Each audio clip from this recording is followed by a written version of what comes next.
Hello students, आज हम unit 2 का पार्ट सेकंड कर रहे हैं और इसमें हम सोलेनॉइड एंड स्कैफोल्डिंग्स पर बात कर रहे हैं। पिछले चैप्टर में मैंने आपको बताया था कि न्यूक्लियोसोम मॉडल जो है उसमें 10 nm और 11 nm ऑर्गेनाइजेशन स्ट्रिंग बीड्स की तरह दिखता है, लेकिन उसके बाद सवाल ये उठता है कि अगर वो स्ट्रिंग बीड्स हैं तो वो हमने देखा था कि वो एक स्ट्रेट मटेरियल था, स्ट्रेट धागा था। तो आगे सवाल ये उठा कि ये फिर से फोल्डिंग्स उसकी कहाँ से आई और इतना लंबा जो डीएनए है वो कैसे इतने छोटे से मॉलिक्यूल में या क्रोमोसोम में पैकेज हो जाता है। तो उस तरह की हम बात करते हैं। So what is a solenoid?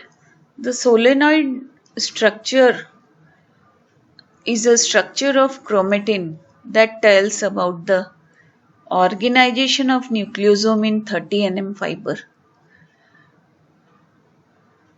How DNA and histones are linked and grouped together, and solenoid model is about how the chromatosomes are arranged to form a chromatin portion. So solenoids explain us that a string of nucleosome, how it is folded and arranged in 30 nm fiber. If we talk of a chromatosome, then chromatosome is a structure made of histone octamer, core DNA, linker DNA plus H1 histone proteins. तो इसमें आप देखेंगे कि ये जो solenoids का हमने बात की थी, तो ये सोलेनॉइड्स क्या है वास्तव में? जो पिछले चैप्टर में हमने न्यूक्लियोसोम्स देखे थे, उनकी पूरी जो स्ट्रिंग है उसका वापस से फोल्डिंग और अरेंजमेंट है, और किस में है वो 30 nm फाइबर में। तो ये मिलकर क्या करते हैं, फोल्ड होने के बाद क्रोमेटोसोम बनाते हैं। तो क्रोमेटोसोम किस चीज का बना होता है? बेसिकली जो हमारे हिस्टोन का ऑक्टामर हमने न्यूक्लियोसोम में देखा था वो, और उसके साथ जो है कोर डीएनए जो लिंक्ड रहते हैं उस ऑक्टामर में, वो न्यूक्लियोसोम हो गया ये। फिर उसके बाद लिंकर प्रोटीन और साथ में हिस्टोन प्रोटीन, ये सब मिलके एक क्रोमेटोसोम का निर्माण करते हैं। सोलेनॉइड की खोज सबसे पहले क्लग एट अल 1984 में इसकी खोज हुई थी, और ये चित्र जो आप सामने देख रहे हैं इसमें ये पता चलता है कि डीएनए है। डीएनए के बाद किस तरह से न्यूक्लियोसोम्स का निर्माण हुआ है, न्यूक्लियोसोम के बाद क्रोमेटोसोम्स किस प्रकार से, ये आप देख रहे हैं कि इसमें ये जो गोल चीज है ये हमारे हिस्टोन ऑक्टामर्स हैं, कोर प्रोटीन्स हैं, और कोर प्रोटीन के चारों तरफ ये डीएनए के फोल्ड्स हैं, और साथ में हम ये भी देख रहे हैं कि इसमें लिंकर प्रोटीन्स एक दूसरे से जुड़े हुए हैं, और लिंकर प्रोटीन के अलावा इसमें हम कुछ और H1 हिस्टोन प्रोटीन्स भी देखते हैं, ये जो डार्क कलर में आपको नजर आ रहे हैं। इसके बाद आप सोलेनॉइड का स्ट्रक्चर देखिए। तो ये वाला जो थ्रेड था हमारा, जिसको हम बीड ऑफ स्ट्रिंग बीड कह रहे थे, वो वापस से फोल्ड हो गया है और ये स्टार के शेप में अपनी संरचना बना रहा है, और ये काफी सारे न्यूक्लियोसोम्स हैं जो इस संरचना के अंदर बने हुए हैं। लेकिन वास्तव में अभी हम आगे चल के देखेंगे कि ये लूप फॉर्म में होते हैं। इस तरह से जैसे इसमें दिखाया है, इस तरह इसमें लूप फॉर्म्स बनते हैं। तो इसकी जो संरचना है सोलेनॉइड की, इसमें 10 nm फाइबर्स न्यूक्लियोसोम के वापस से फोल्ड अप हो रहे हैं और 30 nm को बना रहे हैं, और जिसमें कि 5 या 6 न्यूक्लियोसोम्स इसमें पर हेलिक्स में दिखते हैं हमें। ये जो हेलिक्स है न्यूक्लियोसोम की बनी हुई, ये काफ़ी पास आ जाती हैं और ये जो डिस्टेंस इनका हम बोल रहे हैं ये हमारा 10 nm के करीब रह जाता है। तो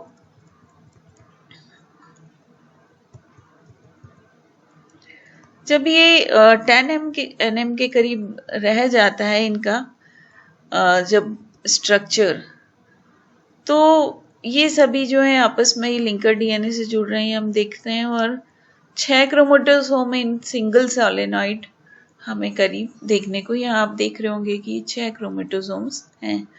इस चित्र में भी आप देख रहे हैं कि ये डीएनए है, फिर फर्दर फोल्ड हो रहा है ये न्यूक्लियोसोम्स में, न्यूक्लियोसोम्स फिर वापस से सोलेनॉइड बना रहे हैं यहाँ पे और ये सोलेनॉइड वापस लूप नुमा स्ट्रक्चर बनाएंगे और आगे हम संरचनाएं देखेंगे। तो इस प्रकार से जब हम स्ट्रक्चर की सोलेनॉइड की बात करते हैं तो ये जो 30 nm स्ट्रक्चर्स हैं वो जब 3000 एंगस्ट्रॉम लेंथ के हो जाते हैं तो जो कि सोलेनॉइड था वो हमारा जो है ऐसा दिखता है जैसे कि कोई वायर सेंट्रल एक्सिस के चारों तरफ कॉइल कर रहा हो, या फिर कोई केबल हो वो वापस से अपने सेंट्रल एक्सिस पर कॉइल करता है। तो इस तरह की संरचना में ये प्रूव हो चुका है कि H1 प्रोटीन जो है वो इस 10 nm को 300, जिसको हम एंगस्ट्रॉम में 100 एंगस्ट्रॉम भी कह सकते हैं, वो 300 एंगस्ट्रॉम की सोलेनॉइड बनाने में मदद करता है। ये ऐसा हम इस प्रकार से कह पाए क्योंकि इसमें H1 रिमूव हो गया था और केवल न्यूक्लियोसोम बचे थे जब उन्होंने लिंकर प्रोटीन को हटाया था, लिंकर डीएनए को हटाया था। तो सोलेनॉइड जो है वो इस प्रकार से हम देखते हैं कि कॉइलिंग और पैकिंग ऑफ डीएनए है अपने फॉर्म में, और न्यूक्लियोसोम में जो है 300 nm के सोलेनॉइड फाइबर्स होते हैं। तो पैकिंग रेशियो इसमें करीब करीब 1:50 आ जाता है। ये एक प्रकार से हम ये कह सकते हैं कि हाईली कंडेंस्ड पैकेजिंग इसकी होती है। लेकिन क्योंकि हम वास्तव में देखते हैं कि डीएनए तो और भी लंबा है, इसका मतलब है कि इसकी पैकिंग और फोल्डिंग होनी चाहिए फर्दर, तब जाके वो उस एक क्रोमोसोम में समाएगा। तो आगे की फोल्डिंग्स के लिए हम जो है वो नेक्स्ट देखते हैं, उसको कहते हैं हम स्कैफोल्ड्स।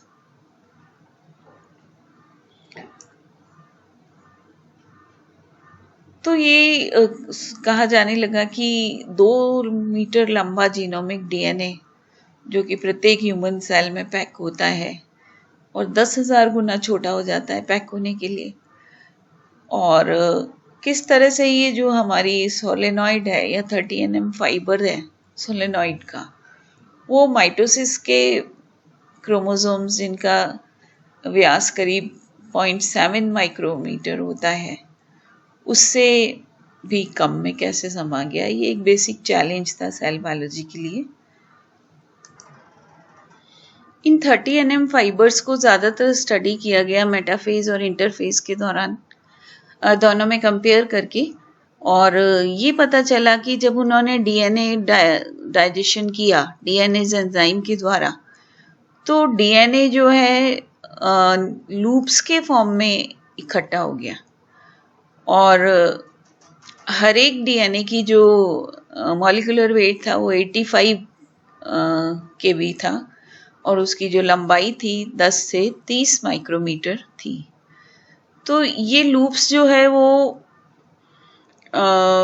वास्तव में एक सेंट्रल, जिसको कह सकते हैं रिबन टाइप के स्ट्रक्चर पर टिके हुए थे, जिसको हम स्कैफोल्ड नाम देते हैं। तो उसमें से ये लूप्स निकलकर डीएनए के चारों तरफ, मतलब उस सेंट्रल स्कैफोल्ड के चारों तरफ आ रहे थे। तो वो सारे रिंग्स जो सोलेनॉइड के ग्रुप हुए थे हेलिकल स्ट्रक्चर बनाने के लिए, वो स्कैफोल्ड्स कहलाते हैं। ये स्कैफोल्ड जो है जब 60 NM या 600 NM या 6000 एंगस्ट्रॉम लंबा हो जाता है तो हम इसको क्रोमेटिन कहते हैं। तो इस प्रकार से हमने ये देखा कि न्यूक्लियस के मैट्रिक्स में जब इंटरफेज न्यूक्लियाई को हम स्टडी कर रहे थे या साइंटिस्ट स्टडी कर रहे थे तो क्रोमेटिन जो है कुछ खास मटेरियल्स पे इकट्ठा था और जिसको हम कहते हैं मैट्रिक्स अटैचमेंट रीजन्स। और इसी तरह से डीएनए जो है वो MAR पर यानी मैट्रिक्स अटैचमेंट रीजन्स पर था और मेटाफेज के क्रोमोसोम में इसी तरह के जो अटैचमेंट रीजन्स थे वो स्कैफोल्ड अटैचमेंट रीजन्स कहलाते हैं। तो ये दोनों ही स्कैफोल्ड्स जो हैं ये प्रोटीन युक्त नेचर के होते हैं। तो यानी हम ये कह सकते हैं कि एक सेंट्रल जो रिबन लाइक स्ट्रक्चर है जो कि बहुत ही फोल्डेड है वो स्कैफोल्ड्स होते हैं। अब इसमें हम ये देखते हैं कि किस तरह से इस स्कैफोल्ड्स की संरचना का विकास हुआ या इस हिस्ट्री को हम देखते हैं। तो क्लासिक व्यू में हमने देखा था कि क्रोमोसोम जो है करीब करीब DNA histone non histone proteins के बने हुए हैं, ये हमने बहुत शुरू में देखा था। और 1970s में पीपल बिलीव्ड कि माइटोटिक क्रोमोसोम का कंडेंसेशन H1 प्रोटीन्स की वजह से होता है और खास करके H1 में जो मॉडिफिकेशन होता है वो किससे जुड़ा होता है, फॉस्फोराइलेशन से। तो H1 जो लिंकर प्रोटीन है वो 30 NM के स्ट्रक्चर को एक स्टेबिलिटी प्रदान करता है। ये पहले क्लासिक व्यू था। 70s में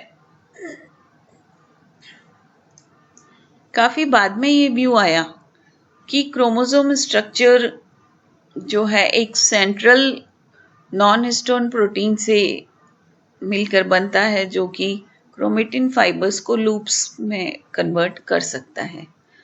क्रोमेटिन लूप्स जो है वो किसी भी क्रोमोसोम का फंडामेंटल ऑर्गेनाइजेशन यूनिट होते हैं और इनका जो सेंट्रल एक्सिस या केंद्रीय अक्ष है वो नॉन हिस्टोन प्रोटीन्स का बना होता है जिसको हम क्रोमोसोम स्कैफोल्ड कहते हैं।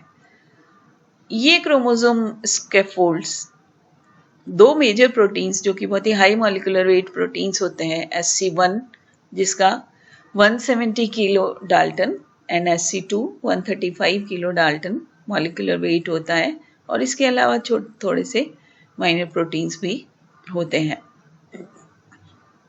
SC1 को बाद में नाम दिया टोपोआइसोमरेज सेकेंड। टोपोआइसोमरेज सेकेंड एक बहुत पुराना या इवोल्यूशनरी पॉइंट ऑफ व्यू से हम ये कह सकते हैं कि ये बहुत लंबे समय से पिछली पीढ़ियों से कई स्पीशीज से चला आ रहा है। कंजर्व्ड प्रोटीन है इवोल्यूशनरी पॉइंट ऑफ व्यू से। और डीएनए को ये अगर हम टोपोआइसोमरेज को हटाते हैं तो सुपर कॉइल्स डीएनए की हट जाएंगी और कभी कभी डबल स्ट्रैंडेड भी हट सकता है इसमें। 1978 में एक बहुत ही क्लासिक मॉडल प्रतिपादित किया गया जिसको हम हायरार्किकल हेलिकल फोल्डिंग मॉडल कहते हैं। इसमें इन्होंने high voltage electron microscope use किया था और ये कहा था कि 30 NM chromatin fibres 100 NM fibres में फोल्डेड होते हैं और वो 100 NM 200 से 250 में फोल्ड हो जाते हैं और फाइनल माइटोटिक क्रोमोसोम्स बनाते हैं। तो इस तरह से एक हायरार्की चलती है कि पहले 10 NM फिर वो 30 NM में कन्वर्ट हुए, फिर 100 NM, फिर 200 से 250 NM फाइबर की कॉइल्स बन गई। तो हायरार्किकल फोल्डिंग्स इसमें चलती रहती हैं और लैक ऑपरेटर जीन्स की इन्होंने स्टडी की थी, तो उन्होंने देखा कि क्रोमोसोम में 250 nm डायमीटर की कॉइल्स होती हैं। तो यहाँ चित्र में आप देख सकते हैं कि डीएनए है, डीएनए के ऊपर न्यूक्लियोसोम फोल्ड हो रहा है, फिर 30 nm फाइबर की फोल्डिंग्स आ रही हैं। 30 nm फाइबर की फोल्डिंग्स के बाद हम देखेंगे कि माइटोटिक क्रोमोसोम्स में ये अरेंज्ड हो रही हैं। यहाँ आप देख सकते हैं कि हिस्टोन को अगर हमने इसमें से हटा दिया, मान लीजिए लिंकर डीएनए हट गए और बहुत सारे प्रोटीन्स हट गए, हिस्टोन रिमूवल कर दिया गया, तो भी ये जो लूप्स हैं ये बने हुए हैं एक सेंट्रल रिबिन के ऊपर। ये रिबिन जो है स्कैफोल्ड कहलाता है। तो यहाँ आप देख रहे हैं इलेक्ट्रॉन माइक्रोस्कोपी में कि ये सेंट्रल रिबिन लाइक स्ट्रक्चर है। इसमें आप आसपास ये लूप्स भी देख सकते हैं। तो इस तरह से 700 nm का हमें माइटोटिक डिविजन्स के समय में इस तरह से एक क्रोमोसोम नजर आता है।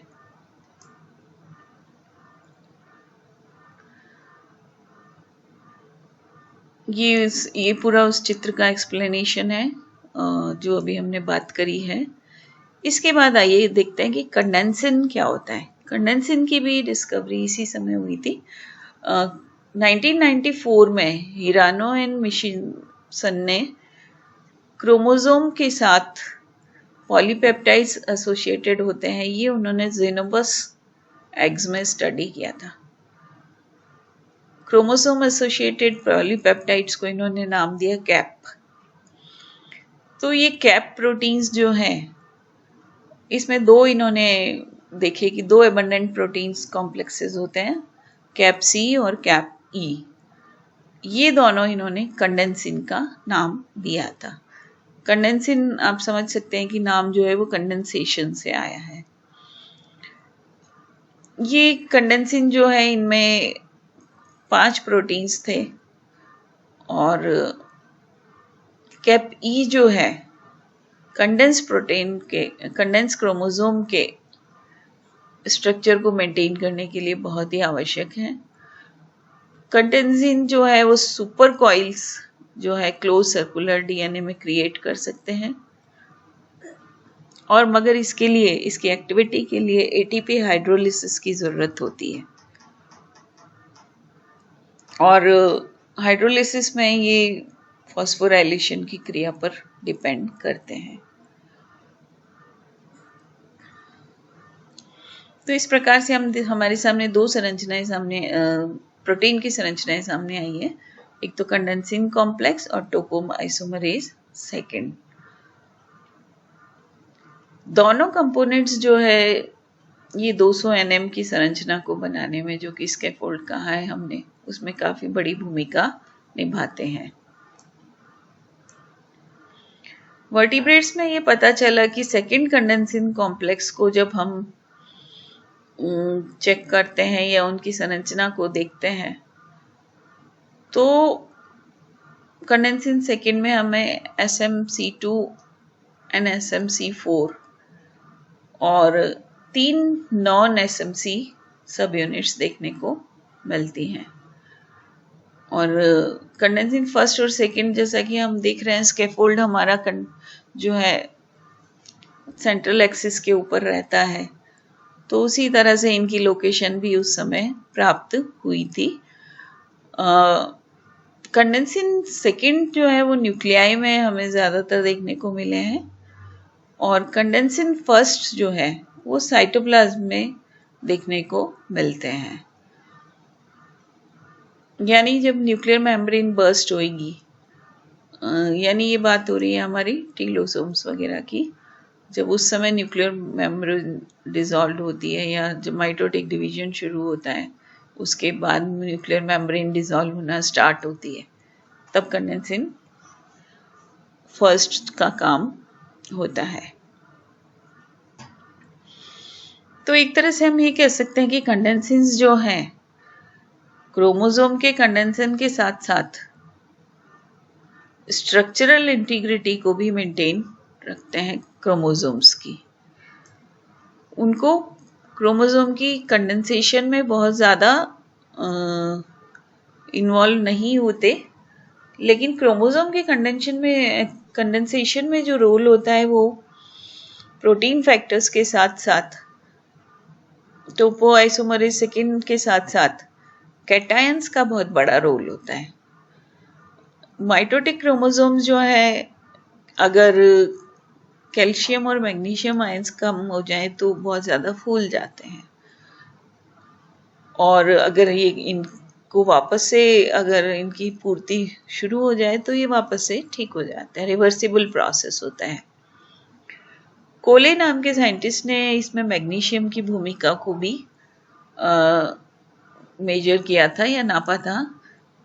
उन्होंने ये देखा कि डीएनए जो है वो नेगेटिवली चार्ज्ड बैकबोन के बने हुए होते हैं और इनसे एक इलेक्ट्रोस्टैटिक रिपल्शन होता है। कैटायन की प्रेजेंस में डीएनए का चार्ज न्यूट्रलाइज हो जाता है, क्योंकि ये जो है कैटायन स्पेशली डीएनए फॉस्फेट से बंधते हैं और डीएनए को इलेक्ट्रोस्टैटिक रिपल्शन की बजाय उसकी पास वाले अपना जो डीएनए का भाग है उससे स्टेबलाइज होने में मदद करते हैं। तो जब क्रोमेटिन की अगर हम बात करें तो डीएनए का जो नेगेटिव चार्ज है वो 60% न्यूट्रलाइज हो जाता है कोर हिस्टोन प्रोटीन से, जैसे कि हम पहले भी कह चुके हैं कि इनमें टेल्स होती हैं जो पॉजिटिवली चार्ज होती हैं और डीएनए को स्टेबलाइज होने में मदद करती हैं। लेकिन बाकी का जो 40% डीएनए का चार्ज है वो हिस्टोन, नॉन हिस्टोन प्रोटीन से और साथ में कैटायन से नेगेटिव या न्यूट्रलाइज होता है। तो कैल्शियम, मैग्नीशियम, सोडियम और पोटेशियम जो है माइटोटिक क्रोमोसोम में काफ़ी मात्रा में होते हैं और क्रोमोसोम के कंडेंसेशन में इनकी भूमिका बहुत ज़्यादा होती है।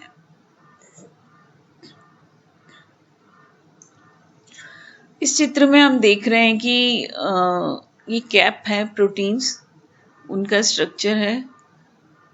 एटीपी की ज़रूरत इनको साथ में पड़ी है लूप के स्टेबलाइजेशन के लिए। कैटायन, ये क्रोमोसोम फूले हुए हैं और ये कैटायंस की वजह से इनके वापस से श्रिंकेज शुरू हो गई है। तो यहाँ पर हम ये देख रहे हैं कि लूप फॉर्मेशन में कंडेंसिन और नेटवर्किंग में कंडेंसिन, ये सेंट्रल पोजीशन इनकी है और रेडियल लूप्स इसके चारों तरफ हैं। ये सेंट्रल कोर या सेंट्रल एक्सिस है।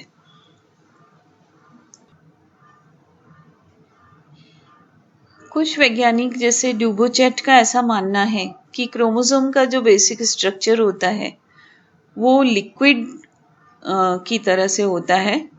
ऐसा लिक्विड जो एक कॉम्पैक्ट फॉर्म में अरेंज्ड है 11 nm न्यूक्लियोसोम फाइबर में, ना कि 30 nm क्रोमेटिन फाइबर में। इस तरह से हम ये देखते हैं कि कोई भी रेगुलर अल्ट्रास्ट्रक्चर ऑर्गेनाइजेशन उनको दिखता नहीं है सिवाय 11 न्यूक्लियोसोम फाइबर्स के। ये 30 से 40 nm डोमेन्स जो हैं न्यूक्लियोसोमल क्लस्टर्स कह सकते हैं जिनको, जैसा कि हमने पहले भी देखा था, जो स्ट्रिंग नुमा संरचना थी जो वास्तव में हमें माइक्रोस्कोप के नीचे दिखी थी। और ये सब आपस में बहुत ही हाईली इंटरकनेक्टेड है, ये हम देख ही चुके हैं। तो इन सब का एक कॉम्प्लेक्स नेटवर्क जो बनता है वो स्मॉल क्रोमेटिन डोमेन बना देते हैं या स्मॉल क्रोमेटिन फाइबर्स बनाते हैं। 30 nm फाइबर जो है असेंबल्ड क्रोमोसोम में, यानी जो हमारा नेटिव क्रोमोसोम है, ये हम सीधे सीधे कोशिका को जब नीचे रखकर देखते हैं माइक्रोस्कोप के, तब हमें असेंबल्ड क्रोमोसोम में 30 nm नहीं दिखते हैं, हमें 10 nm बीड्स नुमा स्ट्रक्चर दिखाई देते हैं। कि तो उनका कहना ये है कि कुछ वैज्ञानिकों का ये मानना है कि ऐसे फाइबर जो 30 nm वाले हैं ये क्रोमोसोम के कंडेंसेशन के लिए ज़रूरी नहीं है। और क्रोमोसोम असेंबली बिना लिंकर प्रोटीन के भी हो सकती है, जो कि 30 nm फाइबर बनाने की हमने कल्पना की थी। और 30 nm chromatin fibres negative chromosome में नहीं होते हैं, बल्कि उनमें, तो ये एक दूसरी अवधारणा है जिसमें वो ये कह रहे हैं कि 30 nm क्रोमेटिन फाइबर जो है वो नहीं होते हैं। और जबकि हमारा कन्वेंशनल जो बात थी उसमें ये कहा जा रहा था कि 30 nm क्रोमेटिन फाइबर्स होते हैं, और वो कुछ विशेष परिस्थितियों में जब हम अपघटित संरचनाएं देखते हैं इनकी, तब हमें दिखते हैं। अब उसके बाद दूसरा क्वेश्चन वैज्ञानिकों के सामने फोल्डिंग से रिलेटेड ये आया कि रिपीटेटिव सीक्वेंस हम ह्यूमन जीनोम में देखते हैं और इनकी कोडिंग भी नहीं होती है जब फाइनल प्रोटीन बनते हैं। तो वैज्ञानिकों का मानना ये था कि ये जो जीनोम है, क्या वो वास्तव में जंक है या इनका कोई रोल होता है? जंक डीएनए की एग्जिस्टेंस फेंक देने के लिए होती है, उनको काट देने के लिए होती है, या इनका कोई रोल होता है? कुछ वैज्ञानिकों ने ये माना है, अभी जो रीसेंट रिसर्च चल रही है उसमें ये माना जा रहा है कि ये जो जंक डीएनए जिसे हम जंक समझते हैं, ये डीएनए जो है वास्तव में हमारी कुछ अटैचमेंट साइट्स भी बनाते हैं। कुछ ग्रुप्स में, जैसे कि आप सेंट्रोमियर में देख सकते हैं कि वहां पर सैटेलाइट डीएनए प्रेजेंट होते हैं। कुछ ग्रुप्स में छोटे बिखरे हुए न्यूक्लियर एलिमेंट्स होते हैं, कुछ में लंबे और गुथे हुए एलिमेंट्स होते हैं, और ये बार बार डीएनए में आते हैं। क्या इनका कोई रोल होता है? रिपीटेटिव सीक्वेंस का रोल डीएनए के कॉम्पैक्ट होने में होता है, ये हमारी रिसेंट रिसर्च में पता चला है। डीएनए की जो फोल्डिंग्स होती हैं उनके लिए भी कहा जाता है कि ये हो सकती हैं कि ये कंडेंसेशन में रेस्पॉन्सिबल हो। इसी तरह सेल साइकिल में सेंट्रोमियर में हम सैटेलाइट डीएनए को जब देखते हैं तो उनका रोल हमें नज़र आता है। तो ये कह रहे हैं कि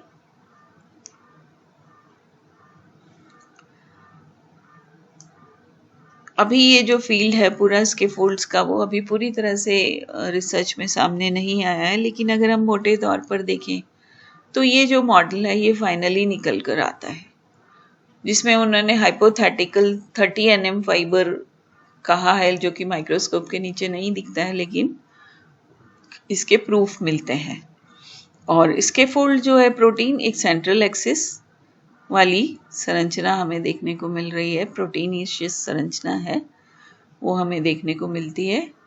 और जब भी स्टोन मॉडिफिकेशन होता है या टोपोआइसोमरेज एक्शन होता है तब ये लूप ढीले हो सकते हैं, और साथ में कैटायंस का भी इनमें रोल होता है। तो ये जो लूप नुमा संरचना है जिससे क्रोमेटिन फाइबर बनता है, जो क्रोमेटिन का बेस है, उसका भी फोल्डिंग्स में काफ़ी योगदान होता है। तो ये स्कैफोल्ड प्रोटीन्स इस तरह से होते हैं। तो हमने ये देखा कि डीएनए पैकेजिंग में न्यूक्लियोसोम का रोल, सोलेनॉइड्स बनते हैं, और सोलेनॉइड्स के बाद क्रोमेटिन फाइबर्स या क्रोमेटिन लूप्स बनते हैं, जिन्हें, और एक सेंट्रल एक्सिस प्रोटीन जिन्हें हम स्कैफोल्ड और मैट्रिक्स कहते हैं, वो भी इसमें पैकेजिंग में डीएनए की और फोल्डिंग में इनका बहुत बड़ा योगदान होता है। तो ये हमारा चैप्टर यहाँ पर फिनिश हो रहा है यूनिट 2 का। नेक्स्ट क्लास में हम लेंगे यूनिट 3 में, अगली क्लास में हम स्टार्ट करेंगे। Thank you.